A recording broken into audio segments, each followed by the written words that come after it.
à toutes et tous, vous écoutez First Print, votre podcast comics préféré. Et on est de retour avec le format Super Friends, aujourd'hui pour mettre en avant un duo de jeunes auteurs et artistes qui viennent de sortir le premier chapitre de leur bande dessinée à base de basketball et de baston. Un titre qui s'appelle Hoop Island, à la croisée un petit peu des registres et des genres. Vous pouvez le retrouver sur internet et il y a un lien dans la description, donc conseil, allez-y, lisez-le, puis écoutez ce podcast si jamais vous ne connaissez pas, et puis peut-être sinon en fait écoutez le podcast et à la fin vous aurez envie d'aller de les découvrir. Arthur et Antoine, bienvenue. Donc d'abord Arthur, tu es le scénariste.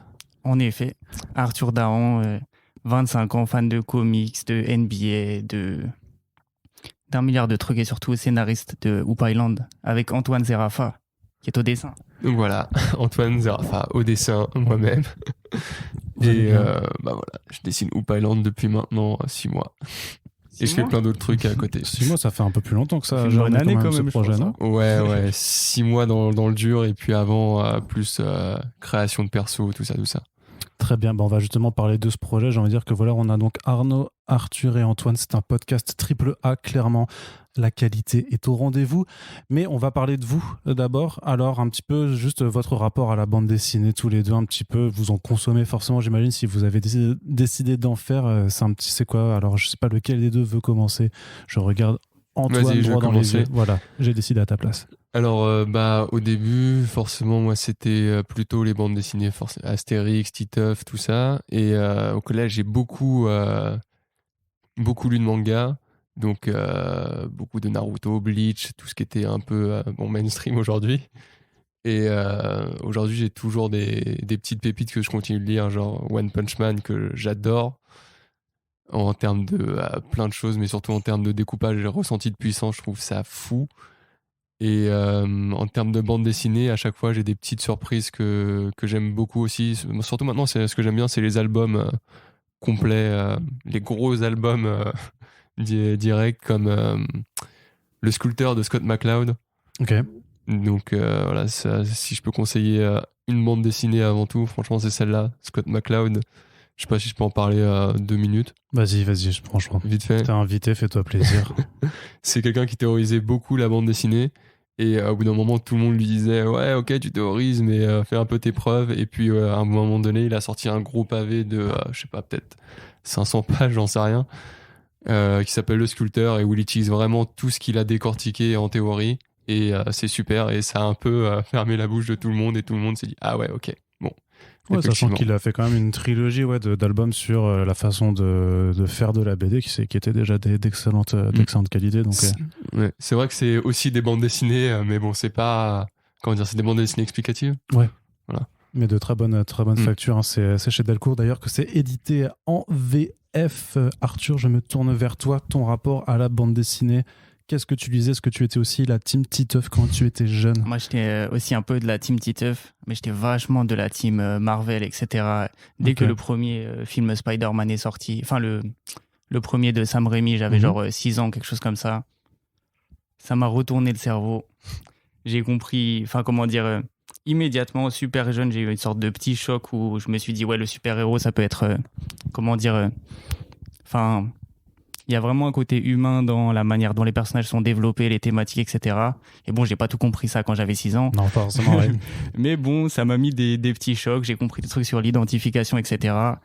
Et voilà, ça m'a fait kiffer Marvel parce que la majorité des super-héros Marvel sont un peu calqués sur ce principe de chaque perso est fait pour qu'on puisse s'identifier et tout.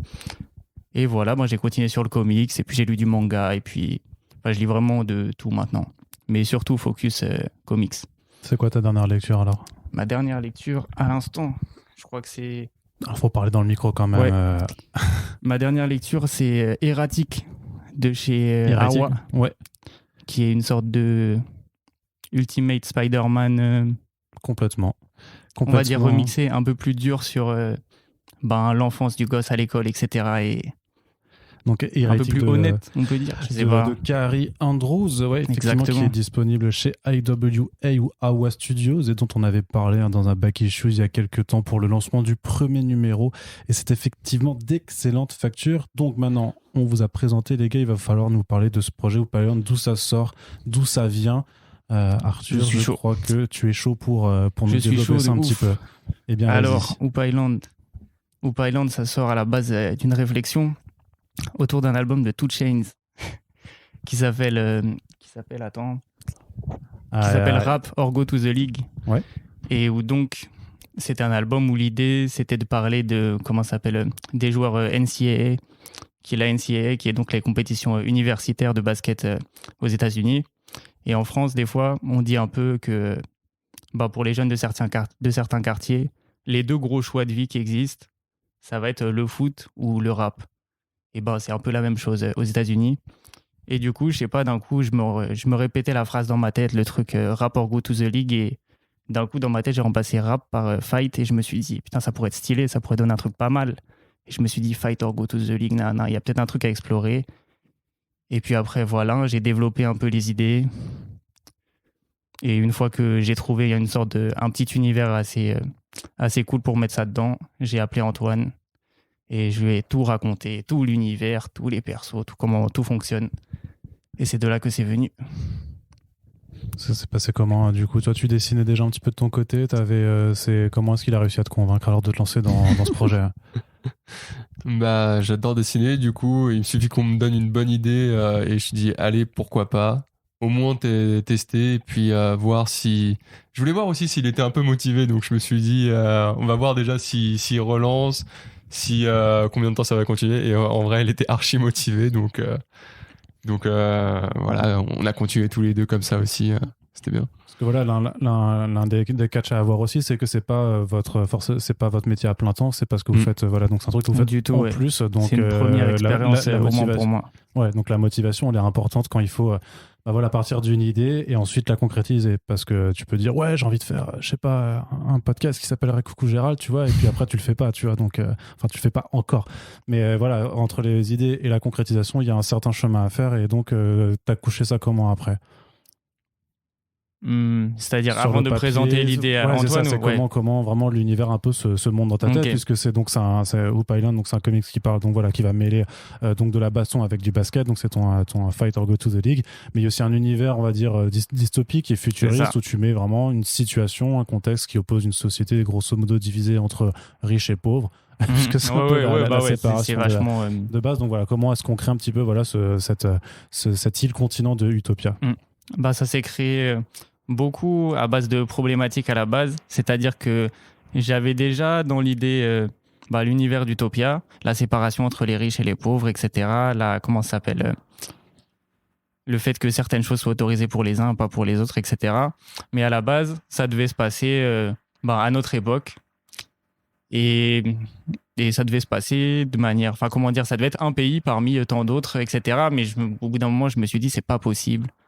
Même si on a des pays, on va dire un peu, où il y a des politiques vachement dictatoriales toujours maintenant, je me suis dit ce serait quand même assez invraisemblable de caler Utopia, dans le monde de maintenant et que tous les autres pays s'en fichent, etc. Donc au bout d'un moment, juste j'étais sous la douche, je pensais à House of X et je me suis dit mais on va mettre ça sur une île. Et voilà, et du coup là, tout a commencé à un peu se créer à partir de ces contraintes-là. Donc une île, est-ce qu'on fait ça dans le présent? Non. Pourquoi il n'y a qu'une île? Ouais, mais ça m'arrangerait vachement mieux d'avoir uniquement Utopia et de pouvoir vraiment... que ça m'arrangeait que le monde tourne autour d'Utopia. Et pour que le monde tourne autour d'Utopia, il fallait qu'il ne reste plus que Utopia. Et du coup, c'est de là que sont parties un peu les idées d'en faire un univers post-apo au final, qu'une société qui existe dans le monde actuel. Mais quand même, ça nous empêchera pas de traiter des problématiques actuelles dedans, et c'est déjà un peu le cas dans l'épisode 1. C'est-à-dire qu'il fallait forcément une crise écologique pour aboutir au continent d'Utopia. Après, c'est normal aussi de se dire que, sans vouloir être... on n'a pas tant d'âge de différence et tout, mais de me dire aussi que vous incarnez une génération jeune qui a à cœur ces problématiques, parce que de toute façon, c'est ce qui transparaît dans tous les médias plus ou moins mainstream aussi, de dire que la crise écologique fait partie des interrogations qu'on a tous, d'ailleurs, moi aussi d'ailleurs, même si je suis plus vieux que vous. Donc c'était vraiment, c'était à la fois un prétexte narratif et aussi une façon de dire, je sais quand même ce qui se passe dans mon monde. Et de base, il y a vraiment eu, à partir du moment où j'ai décidé ça, il y a eu, ce délire où on s'est dit, OK, la forme, ce sera 50% baston, 50% basket. Et le fond, ce sera, on va dire, 50% écologie, 50% justice sociale, on va dire. Même si, dans les faits, au final, ce sera peut-être pas aussi équilibré, mais on va dire, c'est à partir de ce moment-là où on a déterminé ces points-là. Et on s'est dit, c'est ça qui va être le cœur de votre histoire. Exactement. Et pour la recherche de personnages et pour le développement de l'univers, comment vous avez travaillé ensemble? Toi, tu as fait des croquis, tu es parti de quelles inspirations pour faire un petit peu tout cet univers? Alors d'abord, on discute tous les deux. Par exemple, pour les personnages, il me dit, tiens, moi, j'aimerais bien m'inspirer de ce personnage-là. Et après, je commence à faire des croquis. Après, j'essaye aussi que les personnages ils soient très différents les uns des autres. Donc, forcément, j'essaye de varier les yeux, les nez, les bouches, les formes du visage. Et après, voilà, je commence à faire les croquis. Mais ce qui est marrant avec les personnages, c'est vraiment plus on les dessine et plus on va améliorer des petits détails de la physionomie du visage et des choses comme ça. On va dire, ah ouais, non, en fait, lui, c'est mieux avec un nez comme ça. Et on commence vraiment à dire, ok, c'est bon, j'ai mon personnage, j'arrive à l'imaginer bien en 3D tout le temps. C'est bon. Et pour l'univers, l'île, je crois, c'était, on a fait plein de croquis. Et à un moment donné, je crois que c'était moi qui t'avais présenté cette idée-là du mur avec la ville qui est complètement au-dessus du mur d'Utopia. Et ouais, ça me plaisait bien juste en termes d'illustration, ça me plaisait bien. Ça fait un espèce de gros gâteau, quoi, avec les riches en haut, les pauvres en bas. Donc ça me plaisait bien, donc voilà, on a continué comme ça. C'est-à-dire que visuellement aussi, tu as des influences un peu, tu allé rechercher ce qui se faisait dans ce registre de science-fiction et de cités séparées. Ça me faisait un petit peu penser aussi à Gun, le manga où on a la grosse cité des riches en haut et après un peu la poubelle en bas, quoi, avec tous les pauvres. Et voilà, ça c'était une influence. Après, pas les autres, je saurais pas trop les citer, mais bon. Quelque chose qui te vient un peu plus naturellement, où tu n'as pas forcément conscience de ce que tu allais regarder pour faire son été. Le basket, pourquoi du coup le basket parce que t'es un baiser de basket, ouais, c'est ça? Exactement. Et au début, tu disais, je sais plus si c'était en off ou pas, mais comment ça s'appelle? Tu parlais du fait de concrétiser un projet que Utopia, c'était, enfin, comment ça s'appelle? Hoop Island. Pour moi, genre à la base, je m'étais pas forcément dit. Bon, moi à la base, je faisais vachement des études de com, je travaillais aussi dans le journalisme, jeux vidéo, etc. Okay. Puis j'ai quitté un peu ce milieu-là. Mais je voulais juste faire un projet en rapport avec le basket parce que j'avais fait des articles sur le JV, j'avais fait des trucs, un peu des chroniques ciné, des trucs comme ça, et j'avais jamais rien fait sur le basket. Et je m'étais dit, il faut que je fasse un truc dessus. Et il s'est avéré que c'était un comics, mais le basket a toujours été, le moteur, quoi. J'avais envie de raconter un truc sur le basket. Et en France, il y a ce truc où la communauté basket, elle se retrouve plus sur, on va dire, sur Twitter, sur les réseaux le soir, qu'en vrai, c'est pas si facile que ça en France de trouver des gens pour mater des matchs à 2, 3, 4, 5 heures du mat. Ouais, parce que c'est sur l'horaire américain. C'est ça. Donc, je me suis dit, vas-y, j'ai envie de bosser mon truc de basket. Et puis même, je m'étais dit que, il y a plein d'œuvres sur le basket qui ont déjà été faites. Il y a des slam dunk, etc., qui ont déjà aussi explosé. Moi, j'ai pas trop lu Slam Dunk et au début. Ah ouais, parce que je pensais te le citer comme référence évidente, mais. À la base, à la base, j'ai même fait exprès de ne pas lire Slam Dunk avant d'avoir fini Hoop Island 1, de peur de pomper le truc, peut-être, sans faire exprès, exactement. Et puis même au final, quand j'ai lu Slam Dunk après, je me suis fait, putain, le début, c'est quand même un peu 50% baston, basket, machin. Mais bon, ouais, voilà, il y avait plein d'œuvres sur le basket, mais je trouvais qu'il y avait pas forcément. Ça traitait pas forcément des problématiques qui sont au cœur de la NBA aujourd'hui, comme tout ce qui est, l'indépendance des joueurs en tant qu'être humain, et de l'autre côté, tout ce qui est autour de la justice sociale. Et ça, aujourd'hui, dans la NBA, c'est des très très gros points, c'est des trucs. C'est-à-dire, je suis pas du tout au courant. C'est-à-dire que en NBA, depuis le début de la NBA, depuis les années 40, ouais, c'est ça, la NBA, ça démarre au milieu des années 40. Il y a toujours eu déjà des personnalités afro-américaines qui se sont engagées pour des combats bien plus gros que la NBA. Il y a beaucoup de joueurs qui marchaient avec Martin Luther King dans ces années-là. Et aujourd'hui, ça a continué. Il y a eu Black Lives Matter, il y a eu George Floyd, il y a eu énormément d'événements et toute la NBA s'est mobilisée. Pendant les élections, il y a toutes les anciennes salles NBA qui n'étaient pas utilisées du coup parce que il y avait pas, toute la NBA s'était regroupée dans une bulle à Disney World pour jouer les matchs. Tous les joueurs étaient allés là-bas, ce qui laissait les salles actuelles vides.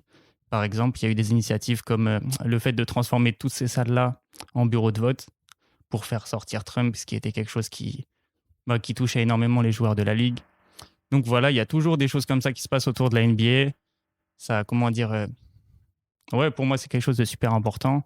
Et j'ai envie de rendre un petit peu hommage à ma manière, tout en essayant d'adapter le propos à ma sauce. Je sais pas trop comment dire ça.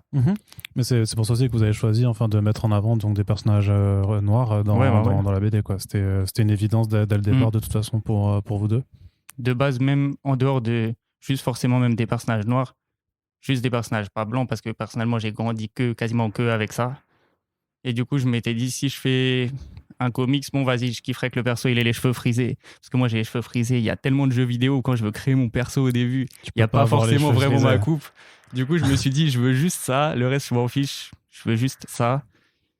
Et ouais, voilà, on s'est juste dit on veut faire un comics où c'est facile de s'identifier, où on raconte des trucs des trucs actuels et sans forcément beaucoup d'artifice. On raconte les trucs comme on les voit. Pardon. Qu'est-ce qui était le plus difficile dans le dessin, dans la création de ces premières planches, du coup, de ce premier projet, et combien de temps tu as dû passer à taffer dessus Alors, quelque chose qui était difficile, c'était l'appréhension du monde du basket en termes de dessin. Rien que des corps, en fait, je m'étais pas rendu compte à quel point ils ont des corps d'athlètes qui sortent de l'ordinaire. Et, donc, très grands, avec des très grands bras. Et rien que essayer de dessiner ça, c'était intéressant et au début difficile. Et aussi, rien qu'aussi les vêtements des basketteurs. Heureusement, là, pour l'instant, dans le chapitre 1, il n'y en avait pas beaucoup. Mais c'est quelque chose qui me travaillait. Au début, j'avais commencé à faire, pour les premiers personnages, des premières versions avec des vêtements de basketteurs. Ça n'a plus rien à voir avec ceux qu'on a fait là dans le chapitre 1. Parce que je comprenais pas trop l'univers en fait, et même j'étais pas du tout assez renseigné sur le basket, donc fallait que je regarde plus de basket. T'étais pas autant impliqué que Arthur. Ouais. C'est au début, moi, ce qui m'avait branché, c'était le côté baston, parce que moi j'étais plus du coup dans le MMA et tout ça. Et après, je me suis un peu renseigné dans le basket, et c'est vrai qu'il y avait pas mal de choses qui m'ont plu là-dedans, tout ce qu'il y avait autour là, comme a expliqué Arthur, et aussi l'univers avec les bagues des champions, les maillots qui redonnent quand ils partent à la retraite. C'est ça. Voilà. Dans la NBA, il y a une énorme dimension storytelling et et respect des légendes qui cultivent tout le temps. C'est-à-dire que à chaque fois que quelqu'un va faire une action en NBA, même n'importe quelle action, vraiment, ça peut être une passe comme ça à l'arrache d'un joueur pas connu, il va y avoir toujours des commentateurs pour dire alors cette passe est la 375e faite après 22h06 tel jour. Donc chaque action, elle s'inscrit dans une histoire, et du coup c'est on peut quasiment, par exemple, si je regarde un match avec Antoine qui n'a pas forcément regardé de la NBA, sur chaque action quasiment il peut y avoir une énorme histoire à raconter ou des tonnes de trucs. Et ça, c'est un truc que je kiffe avec la NBA, qui est vachement motivant et qui aide beaucoup aussi à écrire des histoires. Parce que, ils font ça au quotidien. C'est aussi quelque chose que tu retrouves de toute façon dans tout ce qui est combat, dans combat, parce que même, je veux dire, même pour... alors, c'est pas vraiment de la vraie baston, mais dans la WWE, t'as une iconisation aussi des personnages qui sont des vrais personnages de BD, en fait, là-dedans. Et donc, c'est aussi pour ça que tu pouvais mêler ces deux univers plus facilement. Mais à côté de ça, il y a un truc qui est marrant aussi, c'est que vous utilisez des figures de basket que vous appliquez après en fait dans la baston, c'est-à-dire qu'on va quand même, notamment dans ce premier chapitre, le slam dunk, qui est utilisé vraiment comme une figure de combat. Comment est-ce qu'on adapte ça un petit peu alors?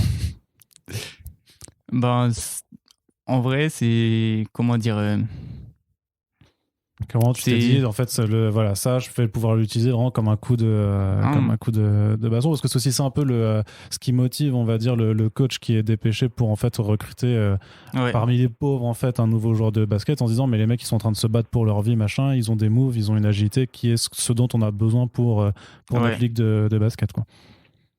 Donc. Alors comment c'est vraiment venu, je pense c'est juste je me rappelle que au tout début, quand j'ai pitché le truc à Antoine, on va dire qu'il y avait quelques petites règles ou quelques limites que je voulais me fixer dans ce que les personnages pouvaient faire. Et il y avait un truc, c'était clair et net, c'était, je sais pas si tu connais le manga Kuroko's Basket. Non. Mais du coup, voilà, c'est un manga de basket en mode avec des pouvoirs, etc. Plein de trucs comme ça. Et en gros, une des règles, Shaolin c'était... Soccer, mais ouais, voilà, basket, c'est ça, exactement. Excellent exemple. Mais du coup, ouais, il y avait vraiment un délire de on veut pas de pouvoir, on veut pas de trucs comme ça. Le basket, c'est déjà assez exceptionnel visuellement. On peut déjà assez... Enfin, ouais, quand on regarde un match de basket, on se dit déjà que c'est des super-héros, il n'y a pas besoin de rajouter des trucs. Et on s'est dit, on va essayer de voir comment, on va dire, sans rajouter d'artifice, on peut essayer de faire le truc le plus stylé et essayer de profiter à fond du mélange baston-basket, de pousser les boutons au max là-dessus. Et on a encore plein d'idées. J'invite les gens à se renseigner sur, par exemple, ce que c'est un mouvement comme l'Eurostep, où voilà, vous tapez la définition, vous regardez une petite vidéo, vous voyez déjà vous-même les possibilités qu'il y a à faire avec ce genre de mouvement baston. Il y a tellement de choses dans le basket, des trucs de feinte, des trucs de... ouais, voilà, c'est ça. Il y a tellement de mouvements impressionnants que ouais, ça inspire au fait. Et c'est quelque chose qui est facile pour toi à retranscrire dans le dessin, notamment de retranscrire ce mouvement, cette agilité. Et parce que moi, du coup, il y a plusieurs planches qui m'ont marqué quand même, notamment la 23, justement le dunk, où là, tu as une torsion, enfin les corps deviennent complètement irréels, où tu as cette torsion, c'est quelque chose, mais qui participe du coup au dynamisme et qui permet surtout de retranscrire vraiment cette intensité du mouvement des corps. Ouais, c'est très difficile, mais c'est aussi super intéressant et c'est ce qui me plaît le plus à dessiner. Je crois que c'est les pages, je les ai pas dessinées dans l'ordre, je les ai dessinées par celle qui me plaisait le plus, D'accord. tout simplement au début. Et je crois que c'était l'une des premières que j'ai dessinées, celle-là. Parce que je la voyais tout de suite. J'ai un peu comme inspiration là-dessus avec ce genre de mouvement-là, un des mangas qui s'appelle Jackals, où le dessinateur arrive bien à montrer les corps avec toute leur anatomie qui se tord un petit peu et on voit tous les muscles. Et c'est pas des mouvements qui sont exceptionnels, mais le dessin fait que ça leur rend, et l'angle de vue font que l'image est exceptionnelle, du coup. Ouais, c'est ça, c'est la recherche des angles, c'est aussi quelque chose qui est vachement important. Comment tu fais un peu pour te représenter visuellement? De toute façon, c'est quoi votre façon de travailler aussi par rapport à ces du coup, j'inscris vraiment, il te fait les premières propositions, après sur le storyboard, vous échangez beaucoup? C'était au début, on va dire que ça a un peu évolué au fil de l'épisode. Au début, je faisais vraiment script storyboard, et puis plus ça avançait, plus on s'est dit, ouais, les storyboards, c'est mieux qu'on les taffe ensemble. Et du coup, voilà, il y a des fois où c'est que Antoine au storyboard, des fois où on taffe ensemble. Parce que aussi, je me rends compte quand Arthur me donne ses idées, souvent il a un peu le film dans la tête et donc une version cinématographique d'Hoop Island en mode alors là j'aimerais bien un travelling. J'ai dit ok, comment on va faire ça en bande dessinée Et là on recherche. Ouais, puis il y a quelques bonnes idées de mise en scène aussi, notamment cette planche de baston, je crois que c'est la 27 de mémoire, donc voilà, je vous invite quand même à ouvrir le comics en même temps que vous écoutez ce podcast, si vous le pouvez. Ce découpage donc complètement en nombre, là-dessus, ça aussi, c'est alors pareil, qui a eu idée, comment ça se travaille ça? Alors c'était Arthur, tu m'avais parlé de... On était chez toi, on divaguait un peu sur qu'est-ce qu'on pourrait faire, etc. On storyboardait, et puis c'est venu comme ça. Et après, ouais, j'ai vu ressortir dans quelques articles, je sais plus si c'était aussi un article à toi ou pas, mais le fait que ça faisait peut-être un peu écho à des trucs comme le Hawkeye de Aja et Mad Fraction, des trucs comme ça. Ouais, ok. Et c'est totalement ce type d'inspiration. Et il y a même quelqu'un qui a qualifié l'épisode 1 de genre... de shonen franco-belge, ou je sais plus ce qu'il y avait. Je crois que c'était shonen comico franco-belge, je sais plus c'était quoi. C'est un peu le truc, c'est que vous incarnez avec ce genre de projet, oui, quelque chose qui a pas forcément de genre délimité. On n'est pas dans du manga, mais on sent les inspirations évidentes. On n'est pas dans du franco-belge non plus parce que c'est trop pop, on va dire. Enfin, c'est une forme de franco-belge, mais parce que vous êtes français, quoi. Mais le découpage de l'histoire, le chapitrage aussi fait que ça a aussi une inspiration très américaine. Donc c'est un mélange, quoi. C'est vraiment un croisé, mais c'est des choses qu'on retrouve de plus en plus souvent de toute façon, et c'est pour ça aussi qu'on le fait dans First Print, parce qu'on invite pas mal aussi maintenant d'auteurs et d'autrices français parce qu'ils font c'est pas du comics, mais c'est un mélange de tout. Ouais. Hein. Donc c'est particulier, mais ça incarne aussi maintenant ce que donne la BD quand elle est faite par des personnes qui, comme vous, ont été influencées par toute la culture, qu'elle soit européenne, américaine ou japonaise ou asiatique. C'est quelque chose dont vous avez conscience un petit peu, c'est comment... Ouais, à fond. Et pour le coup, ça fait vraiment super plaisir que, on va dire, ces pages-là, comme tu as dit, la 27, la 23 aussi, les petits trucs comme ça qu'on tente, ça fait super plaisir que ce soit bien reçu. Parce que des fois, quand on les écrit, en tout cas personnellement, des fois je me dis un peu, bon c'est le premier, on dirait un peu, ça fait genre, il a mis un exercice de style là pour montrer que ils savent faire des trucs un peu différents, etc. Et c'est cool que les gens, comment dire, l'aient pas vu comme ça et l'aient vu en mode, ouais ça passe fluide, comme tu disais, vous tentez un peu des choses. Voilà, ça fait plaisir. Hein. Parce qu'après enfin vas-y, j'allais te couper, mais aussi. Non, mais c'est vrai qu'au niveau du dessin, je viens clairement de la culture manga parce que je lisais ça au collège et c'est là où j'ai le plus dessiné.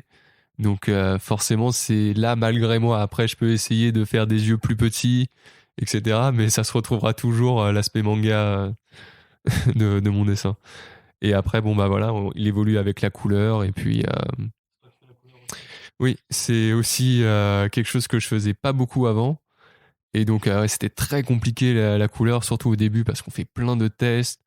Au final, je commence à comprendre comment ça fonctionne, qu'il faut réfléchir Enfin, moi, en tout cas, c'est comme ça que je fais, que je réfléchis en termes de pages. C'est-à-dire qu'une page, je vais la mettre plus avec un seul teint, et puis après, quelques couleurs, petites couleurs à côté, mais surtout une couleur qui domine. Et en même temps, on s'est amusé avec ça à donner un petit peu des codes couleurs en fonction de où est-ce qu'on était. Par exemple, dans Utopia, on va être plutôt dans des immeubles qui seront bleus. Donc voilà, on s'est dit que ce serait un peu la couleur d'Utopia en journée du moins. Alors que quand on sera en banlieue, là, on s'est mis un peu dans des teintes plutôt jaune-orange. Et on a fait exactement après l'inverse pour le basket. C'est-à-dire que pour le basket, à Utopia, là, on est complètement dans du jaune-orange. Et pour la baston en banlieue, là, on est plus dans le bleu. C'est un peu aussi, c'est un peu pour dire que voilà, la basket et le baston, c'est un peu la frontière de ces deux mondes-là. D'accord. Ouais, après, tu as aussi une façon de mettre en couleur, enfin parfois de dessiner tes décors sans forcément qu'il y ait de lignes tracées sur des buildings machin, où tu les fais directement en couleur là-dessus. Alors. C'est quelque chose qu'on a trouvé vers la fin et ça permet de rester un petit peu dans le flou. Ça rappelle un peu aussi, donne un peu un aspect cinéma, je trouve. Et ça permet aussi d'aller vite. Hein, et ouais, tout simplement. Il n'y a pas de petites économies. Et surtout, comme c'est pas forcément très important des fois le décor, je préfère juste qu'on le laisse imaginer, qu'on donne les éléments suffisants pour que le lecteur imagine ce qu'il y a derrière. Ok. J'ai une autre question aussi à vous poser sur la façon dont vous avez choisi de distribuer la bande dessinée, puisque alors vous avez d'abord commencé par faire un Tipeee pour montrer l'avancée des travaux, puis au moment de la sortie du premier numéro, donc au final vous avez opté pour une solution déjà numérique dans un premier temps, avec donc un accès gratos sur Manga Draft, mais aussi un accès en paye ce que tu veux à côté. Comment vous avez réfléchi un petit peu à savoir, du coup, en tant que premier projet de BD par deux indépendants, de savoir quel est l'équilibre à avoir entre on a bossé, donc on aimerait bien un peu pouvoir toucher quelque chose dessus, et en même temps faire découvrir quelque chose au plus grand nombre, parce qu'il faut bien commencer par se faire connaître. Ouais. À la base, on va dire que on n'avait pas forcément prévu de l'envoyer gratuitement sur Manga Draft, à la base des bases. Et puis plus ça avançait, plus on s'est dit... on s'est dit dans tous les cas que si on allait l'envoyer sur une boutique numérique, immédiatement, comme c'est notre premier projet, au bout d'un moment, on s'est dit, vas-y, peut-être ça va faire, je sais pas, une vingtaine de ventes, un truc comme ça, peut-être grand max. Est-ce que c'est ce qu'on a envie ? Est-ce qu'on n'a pas plutôt envie que les gens ils nous découvrent avec le premier, qu'il y ait beaucoup plus de gens qui nous découvrent avec le premier ? Puis au final, oui. Et du coup, voilà, on s'est dit, on va le poster gratuitement sur Manga Draft. Et puis même... sur Twitter, il y a de plus en plus, il y a une communauté de petits mangaka amateurs, etc., qui est en train de prendre pas mal avec beaucoup de gens qui s'entraident. Et Manga Draft, c'est une des plateformes sur lesquelles on retrouve beaucoup de ces gens-là et tout le monde s'entraide un peu. Donc, c'est pas mal aussi pour nous de traîner un peu avec ces communautés-là. pour prendre un peu de visibilité. Et après, pour ce qui est pour qu'on l'a diffusé quand même sur une boutique numérique au final, on a posté ça sur Twitter. Hein. C'était littéralement l'après-midi où on allait lancer Hoop Island. On a, on l'a préchargé sur Manga Draft. On a vu ce que ça rendait graphiquement. Peut-être tu t'es rendu compte aussi toi-même. Il y a beaucoup de textes qui sont un peu flous, de trucs. J'ai pris la version PDF direct, donc pour pas justement. Donc je suis pas allé voir sur Manga Draft. Mais pardon, on a vu un gros gap visuel, on va dire. Et quand on a vu, on s'est vraiment donné. Antoine, il s'est vraiment donné pour lâcher des dessins de qualité, des gros trucs précis. On s'est dit, on va taffer avec Clip Studio, les vrais logiciels, les vrais trucs pour vraiment rendre une version quali. Et on n'était pas super convaincus de la version Manga Draft, donc on s'est dit, on va proposer les deux solutions. Et voilà, et dans tous les cas, là, il y a une solution qui est gratuite, donc ça coûte rien au moins de se lancer. C'était pas trop le stress le jour d'avant la publication? Bordel. C'était infâme. On a travaillé jusqu'à la dernière minute. Littéralement. En train de changer des petits détails jusqu'à la dernière minute. Et même quand on l'a upload, au final, toutes les pages qu'on avait préchargées sur Manga Draft ne se sont pas uploadées à 18h comme prévu. Donc il y a plein de gens qui sont allés voir notre lien qu'on avait posté et qui ont dit, il n'y a que la couverture, qu'est-ce qui se passe? Et là, plein de petites galères, mais au final, à 18h30, tout était réglé. Et on a eu un bel accueil quand même pour des gens qui sortent de nulle part. Donc c'est cool et même ça fait super plaisir, même si c'est que notre premier projet, de pouvoir venir même le défendre sur ton émission ou d'autres. Merci beaucoup. C'est un petit peu quoi? C'est quoi la suite du projet alors? Parce que du coup, maintenant, il y a un numéro de sortie. Ouais. Bon, faut passer à la suite. Hein. Exactement. Il faut bosser là. Faut bosser. Et déjà, on promet que ce sera plus rapide à faire que le chapitre 1. Et on va. C'est compliqué de dire, comment dire. De donner une date pour le chapitre 1. Pour la suite, quoi. Idéalement, nous, ce qu'on aimerait arriver à faire, ce serait un chapitre en un mois. Franchement, c'est ce qu'on aimerait faire. Ultime. Même si c'est des chapitres plus petits, en 20 pages. Et voilà. Après, plus on aura de visibilité, plus on y consacrera de temps, plus on arrêtera de faire un peu ce qu'on fait à côté, et plus ça ira vite. Parce qu'un chapitre par mois, c'est le rythme de ceux qui bossent dans l'industrie professionnelle. Donc c'est ça. Et il y a aussi le truc, on en discutait en plus il n'y a même pas 2 jours, du fait que là, nous, on n'est que 2. Et souvent, chez les Big Two, etc., ceux qui font un chapitre par mois, il y a un encreur, un coloriste, un lettreur, etc. Donc, peut-être qu'à l'avenir aussi, il faudra peut-être qu'on s'entoure. Il y a plein de choses, même des fois, on est là sur la communication. Des fois, on est en galère parce qu'on doit un peu penser un peu à tout.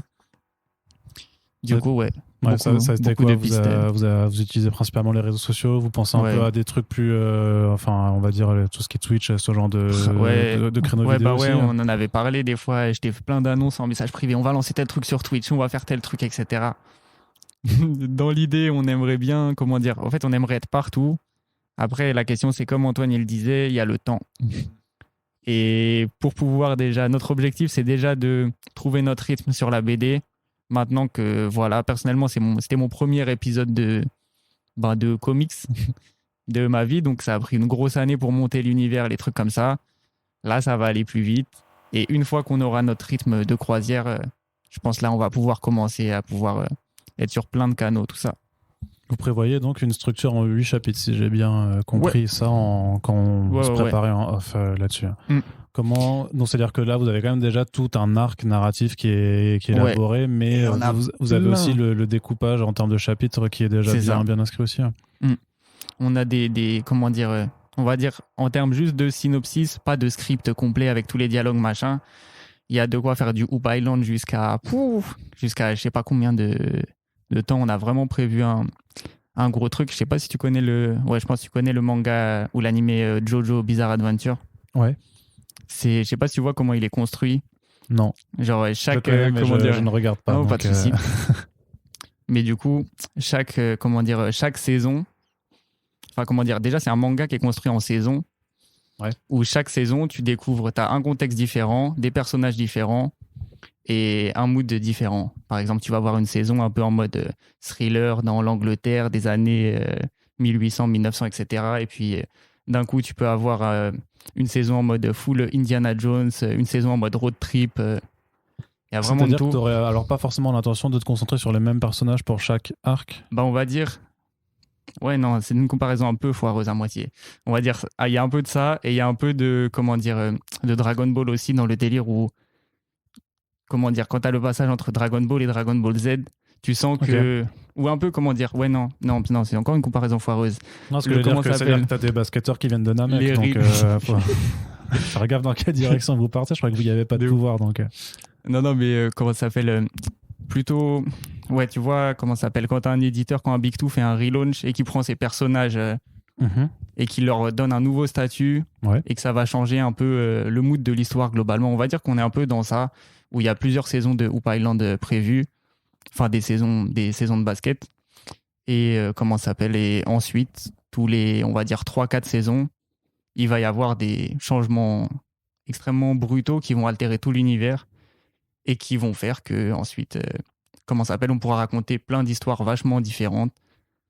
On pourra, Mike, enfin comment ça s'appelle, il y a plein de personnages qu'on voit dans cet épisode-là qui sont présentés comme étant super importants, mais ce sera pas forcément eux qui vont faire les actions les plus folles dans l'avenir, etc. Mais ouais, on va dire que ça a été construit sur le très très très très long terme. Et à chaque fois, on resserre. Et vous avez des plans de publication papier de prévu alors aussi, ou vous comptez rester dans le format numérique pour le moment ou pour la première année? Une fois que l'arc sera complet, on compte le diffuser au format papier, probablement via un Ulule. On y réfléchissait parce que les coûts d'impression ils sont énormes. On a déjà regardé comment on allait devoir se débrouiller pour essayer de faire un recueil autour de la quinzaine, vingtaine d'euros. Mais un gros truc. Je pense qu'une fois qu'on aura les 8-9 chapitres, on va dire qu'on aura autour de 200 pages. C'est ça, autour de 150-200 pages. Et dès qu'on a ça, on veut vraiment proposer. Enfin, ça s'est un peu vu avec le premier épisode, mais on veut pas se presser, on veut sortir les choses une fois qu'elles sont bien faites.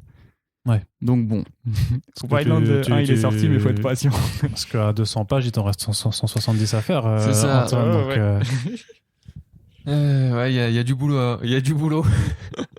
Et après, on va essayer de s'améliorer. Et même, je vois là où je peux gagner du temps. Personnellement, moi, ça va être du brouillon à l'ancrage.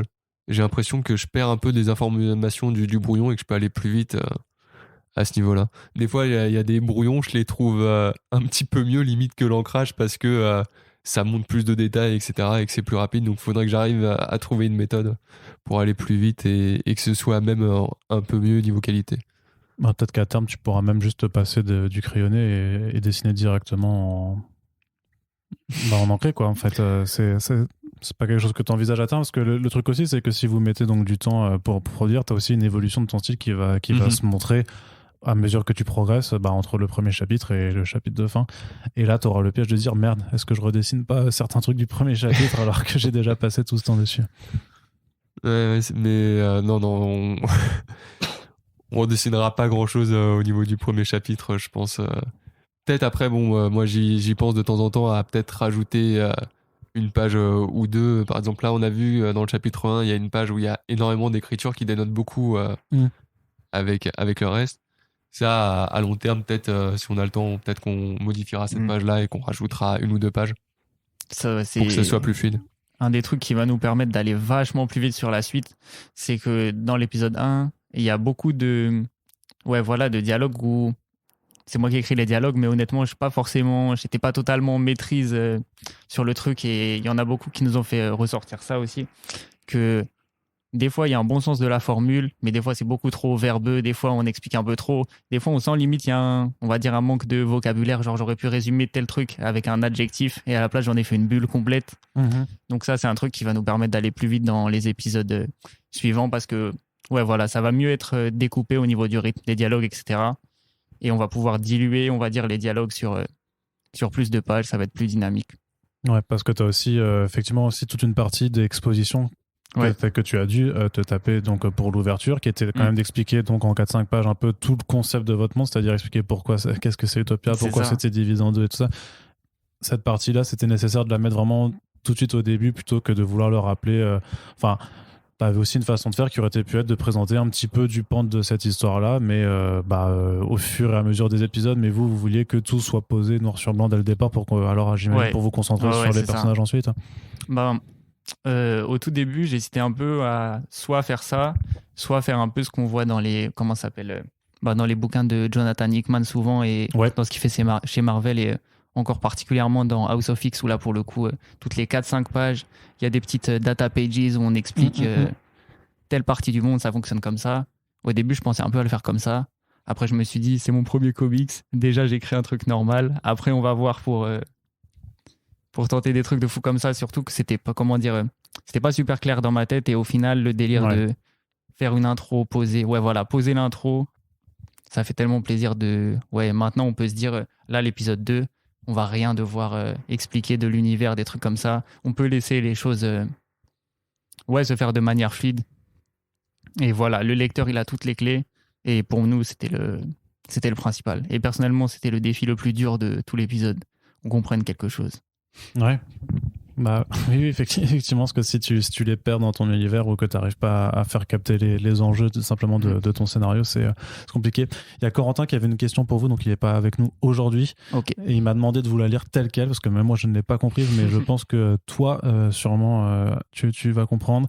C'est de savoir si tu as un avis là, sur la façon dont Steph Curry a changé l'espacement sur le terrain et annihilé les postes de 1 à 5 ces dernières années. Eh bien, c'est une question centrale de Hoop Island, et réellement. Ok, mais du coup, est-ce que tu peux expliquer pour ceux qui comprennent pas cette Alors, question? du coup, Steph Curry, c'est un joueur NBA qui est extrêmement connu et qui joue du coup soit poste 1 meneur ou poste 2 arrière. Il faut savoir qu'au basket, il y a 5 postes et que, ça va de 1 à 5 et que plus on grandit en nombre de postes, plus la personne est grande. Donc, Steph Curry qui joue poste 1 et 2, il joue les plus petits postes de la NBA.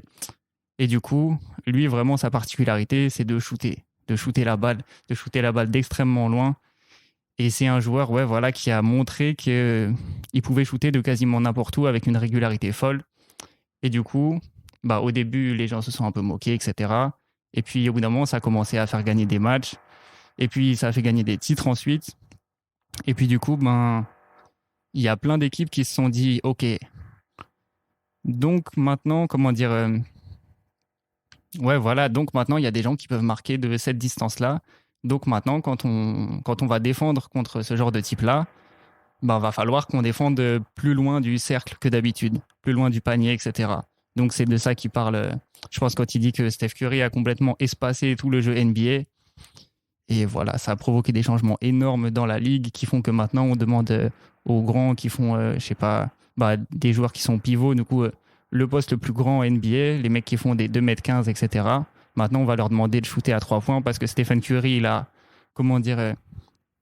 espacé tout le jeu. Il a tellement espacé le jeu que il a montré aux gens que, que c'est pas la taille qui compte, en fait, du coup, déjà, par rapport à certains y a le postes truc, c'est ça. sur le déjà, il y a terrain. le truc de c'est pas la taille qui compte. Et voilà, c'est beaucoup plus facile de s'identifier au physique de Stephen Curry qu'à des mecs de 2m5 sur 150 kg, etc. Mais, il y a aussi ce truc de... la NBA est vachement basée sur... il y a toute une partie de la NBA qui est basée autour des statistiques. Et techniquement, plus tu t'éloignes du panier, moins tu as de pourcentage de chances de rentrer tes tirs. Ouais. Et Steph Curry, il a prouvé que à 3 points, il peut taper des saisons quasiment à 50% au tir. C'est-à-dire qu'il peut rentrer un panier sur 2, des fois du logo de la NBA, enfin des fois du milieu de terrain, etc. Et c'est juste... c'est hallucinant. Il a changé le jeu. Et du coup, en ce moment, il a créé énormément d'émulation et de débats. Ça débat en ce moment sur est-ce qu'il faut mettre une ligne à 4 points ou pas, parce que Stephen Curry a tellement écarté le jeu que il y a des gens qui grandissent en regardant Stephen Curry et ils grandissent en apprenant à tirer la balle de plus loin que les anciens joueurs, et ça a tout changé. Et donc, dans Hoop Island, il va y avoir aussi ce délire où, dans le centre, le basket qui sera pratiqué à Utopia, ce sera l'évolution à son paroxysme de ce qui se passe ce qui s'est passé avec Stephen Curry, etc. C'est-à-dire que c'est un basketball dont tu vas changer les règles aussi par rapport à ce que nous on connaît. On va un petit peu, c'est ça, changer des trucs, mais ce sera toujours, des évolutions qui vont sembler logiques par rapport à comment est le basket aujourd'hui. Et sachant qu'il y a déjà des équipes qui tombent un peu dans l'extrémisme du tir à 3 points, etc. En ce moment, NBA, donc il y a, comment dire... il y a déjà... Enfin, voilà, c'est des questions qui sont déjà actuelles en NBA et qu'on va développer plus tard. Donc, c'est une question extrêmement pertinente de Corentin. Parce que c'est un vrai sujet. Ah oui, non, mais quand il me l'a dit de la poser tel quel, je l'ai écouté parce que je savais que ça résonnerait sûrement là-dessus. Mais bon, ils auront quand même pas le droit de se battre sur le terrain de basketball. Non, quand même. C'est pas, on va pas mélanger, mais tu auras quand même assez de bastons alors à ramener. Ah ouais, à fond. Il va y avoir de la, comment ça s'appelle il va y avoir de la baston en banlieue, il va y avoir du basket à Utopia, mais il va y avoir un peu de basket à Utopia, il va y avoir un peu de basket en banlieue, et il va y avoir de la baston à Utopia aussi, etc. On a des intrigues qui vont... Ouais, voilà, on va dire qu'un des gros défis aussi de la création de l'univers, c'était de trouver plus que des gimmicks dans l'action, comme tu as soulevé un peu tout à l'heure, vraiment essayer de trouver des vrais points d'histoire qui vont permettre de lier la baston et le basket, sérieusement. Ok. Et toi, tu préfères dessiner de la baston ou du basket en ouverture? Alors, je préfère dessiner de la baston, mais ça m'intéresse plus de réussir à dessiner du basket, parce que pour l'instant, c'est la chose sur laquelle j'ai à me perfectionner et en tant que dessinateur, forcément, j'ai envie de savoir tout dessiner. Et donc, le basket, ça en fait partie des choses pour l'instant que j'essaye de maîtriser. Et donc, voilà. En termes de perspective, c'est plus compliqué. Et il y a aussi surtout une question d'espace, parce qu'il y aura... on va dire que dans une scène de Fight to Live, tu auras juste 2 combattants qui s'affrontent. Sur un terrain de basket, tu vas avoir plus de personnages à gérer et sur un espace aussi. C'est ça, oui. Donc voilà, il y a... C'est dur. Ça va être dur, mais c'est intéressant et excitant.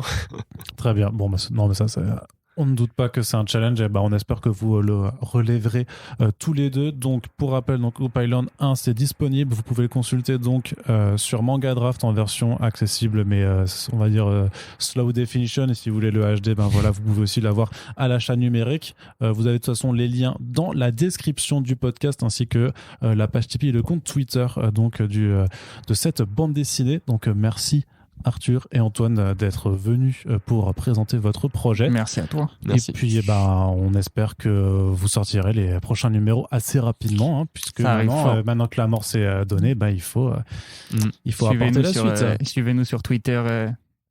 Voilà, on va...